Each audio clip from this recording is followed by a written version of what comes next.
Le garçon qui voulait dormir, Aaron Appelfeld. Depuis la fin de la guerre, j'étais plongé dans un sommeil continu. Je passais de train en train, de camion en camion, de carriole en carriole, tout en demeurant dans un sommeil épais, dénué de rêves. Lorsque j'entr'ouvrais les yeux, j'apercevais des gens qui me semblaient lourds et inexpressifs. Je n'ai aucun souvenir de cette grande errance, et il n'y a rien d'étonnant à cela. J'avalais la nourriture distribuée, ou plutôt les restes que l'on me donnait. S'il n'y avait eu la soif pour me torturer tout au long de la route, je ne me serais sans doute jamais levé, pas même pour une tranche de pain. Une seule sensation émerge de ce voyage abruti de sommeil.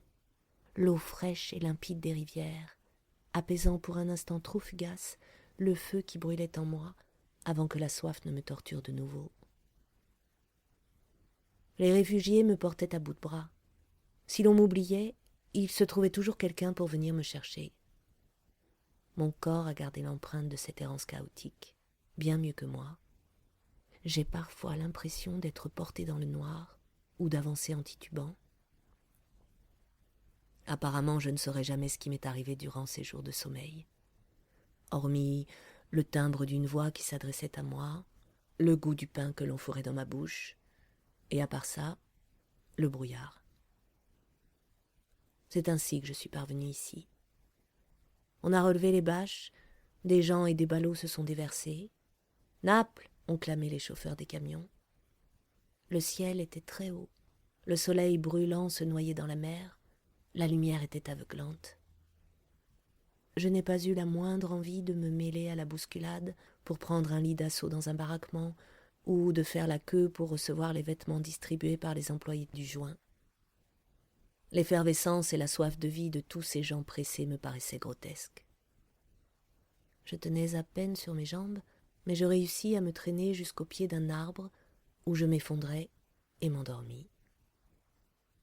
C'était un sommeil plus léger que d'habitude. Je pouvais entendre les éclats de voix et le ronronnement des générateurs. Je me redressai mollement. Je sentis la terre dure sous mon corps et pensai « Bientôt on va me porter ». Cette crainte retarda le sommeil, dans lequel pourtant je plongeais. Le soir, un homme vint me secouer. « Que fais-tu là » Je gardai les yeux fermés, la bouche cousue.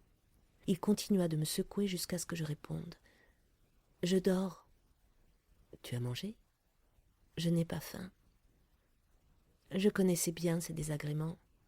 Tout au long de la route, des gens avaient tenté de me réveiller, de me fourrer du pain dans la bouche, de me persuader que la guerre était finie et que je pouvais ouvrir les yeux. Me manquaient les mots pour leur dire que j'étais prisonnier d'un épais sommeil, incapable de soulever mes paupières. J'essayais bien parfois de me réveiller, mais la torpeur était plus forte que moi. J'avançais sur la crête de vagues sombres en me demandant où j'allais. Surpris, je m'entendis répondre « À la maison ».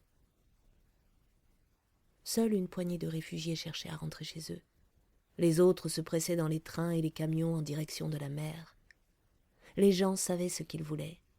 Moi, je n'avais qu'un désir, retrouver mes parents. Une main me toucha et devant mon absence de réaction me secoua. J'implorais les yeux fermés « Laissez-moi dormir ».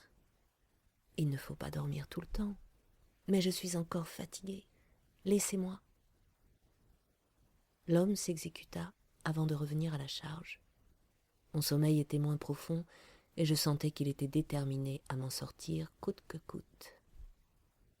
J'ouvris les yeux et fus surpris de voir un homme agenouillé qui ressemblait à mon oncle Arthur avec ses lunettes sur le nez.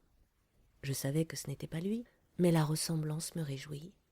« Que fais-tu là » s'enquit-il avec douceur. « Je suis arrivé avec les réfugiés. »« Vous venez d'où » Je ne pouvais répondre à cette question. Les lieux que nous avions traversés ces dernières semaines avaient été engloutis dans les vagues sombres, sans laisser de traces en moi. Tout en me dévisageant, il me demanda si je voulais manger quelque chose. J'étais sur le point de réclamer un chocolat chaud, mais je compris que ce souhait était stupide. C'était à la maison, et seulement là, que ma mère préparait du chocolat chaud, au petit déjeuner et au goûter, avant la tombée de la nuit. « Je vais t'apporter un sandwich et du lait, » dit l'homme, et il se leva sans plus attendre. La ressemblance avec l'oncle Arthur s'accentua.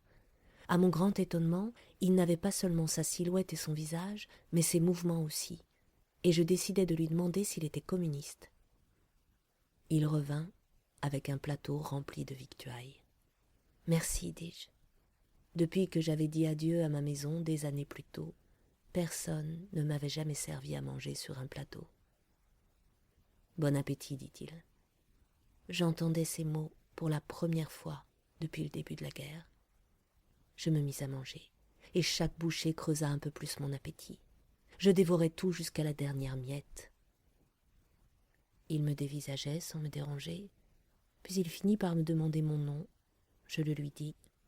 « Qu'est-ce que tu comptes faire ?»« Dormir. »« Alors je vais te laisser tranquille, » dit-il en s'éloignant.